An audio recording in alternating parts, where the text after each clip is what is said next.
Hey guys, अगर आप game of selling podcast से कुछ सीखते हैं तो ये रहा आपके लिए गेम ऑफ सेलिंग क्लिप्स। अब देखो लिमिटेड, सीखो unlimited with game of selling. Digital marketing में बहुत सारे अलग अलग तरह के मार्केटिंग है, जैसे हमने अभी बात भी किया फेसबुक, गूगल वगैरह। आपकी एज अ फ्रीलांसर या एज अ मार्केटर आपकी एक्सपर्टीज किस चीज़ पर है? आप किस चीज़ को फर्स्ट जैसे होता है कि फेस आप रखते हो अपने सर्विस का? I would say Meta advertising, वो मेरा फोर्टे है। मेरा ज़्यादातर एक्सपीरियंस उसी में गया है। और अब उसका जो फेसबुक को इंक्लूड करे तो उसमें इंस्टाग्राम भी आ जाता है, उसमें व्हाट्सएप भी इंक्लूड हो जाता है।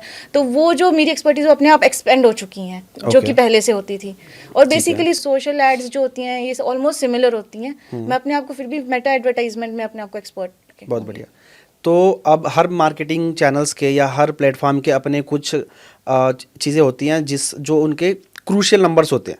तो ऐसी जब आप फेसबुक एड्स कर रहे हो या मेटा एड्स कर रहे हो, जिसमें फेसबुक और इंस्टाग्राम दोनों आ गए, तो कुछ क्रूशियल नंबर्स या कुछ क्रूशियल फैक्टर्स जो आप अपनी मार्केटिंग में देखते हो और उनको आप हमेशा उनके ऊपर एक क्लॉज, जैसे होता है ना कि पैनी नज़र रखना। बाकी चीज़ें अगर कभी थोड़ा इग्नोर भी हो जाए तो चलेगा, लेकिन कुछ चीज़ें जिनको you can not afford to मतलब कि उनको आप इग्नोर करना अफोर्ड नहीं कर सकते, ऐसे कुछ पैरामीटर्स या नंबर्स। पहले तो सबसे नंबर होगा कि एड अकाउंट ना प्रॉपरली सेटअप हो रखा हो। फॉर एग्जांपल क्या होता है ना कि कई लोग ना काफ़ी मार्केटिंग करने के बाद पिक्सल इंस्टॉल करते हैं, बट पिक्सल एक सबसे बड़ी इंपॉर्टेंट चीज़ होती है। अगर आपने एड्स नहीं भी चलाई है ना, तो आपके अगर साइट पे यूजर्स आ रहे हैं तो वो पिक्सल वो भी डाटा कलेक्ट कर लेता है। तो अगर आपने एड अकाउंट अपना अच्छे से सेटअप कर रखा है तो सबसे पहला मेरा क्वेश्चन ये होता है, आपको पता है मेरे पास कई बार अकाउंट ऐसे ऑडिटिंग में आते हैं जिनका डाटा उन्होंने डिलीट कर दिया है। आप सोचो कि कोई पर्सन कैसे ऑडिट करेगा किसी एड अकाउंट को जिसमें डाटा मैक्सिमम डिलीट कर रखा होगा। डाटा डिलीट यानी कि एड्स डिलीट कर रखी है। मैं डिलीटेड में जाके देखती हूँ तो मुझे पता लगता है जिसपे 50-60 हज़ार खर्च हो रखे थे वो कैंपेन, वो है नहीं। अब जो 10-15 हज़ार लास्ट के 2-3 हफ्तों में खर्च हुआ है सिर्फ वही डाटा है। And when I ask them, बोलते कि हमें रिजल्ट अच्छे नहीं लगे तो डिलीट कर दिया। अरे कुछ तो था ना कुछ ऑडिट करने के लिए, एंड पीपल डिलीट इट।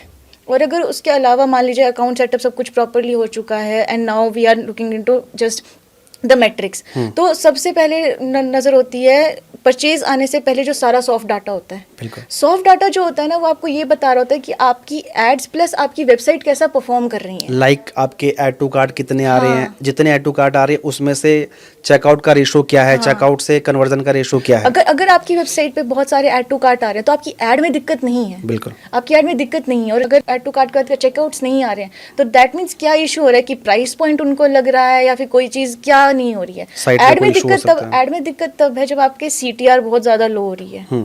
और अगर मान लीजिए CTR हाई है लेकिन उसके बाद कन्वर्ट नहीं हो रहा तो आपने ऐड में क्या दिखा रखा है, ऑफर जो आपके एड्स में दिख रहा है और जो साइट पर है वो अगर मैच नहीं कर रहे हैं तो सॉफ्ट डाटा पे इतनी पैनी नजर होनी चाहिए ना लोगों की कि सेल की तो बाद में बात, पहले अपनी एड्स का तो देखें ना, वेबसाइट और सब कुछ ठीक से हो रखा है नहीं, पर लोग सीधा सेल्स के लिए ऑप्टिमाइज करना शुरू कर देंगे तो काम नहीं बनता फिर। राइट।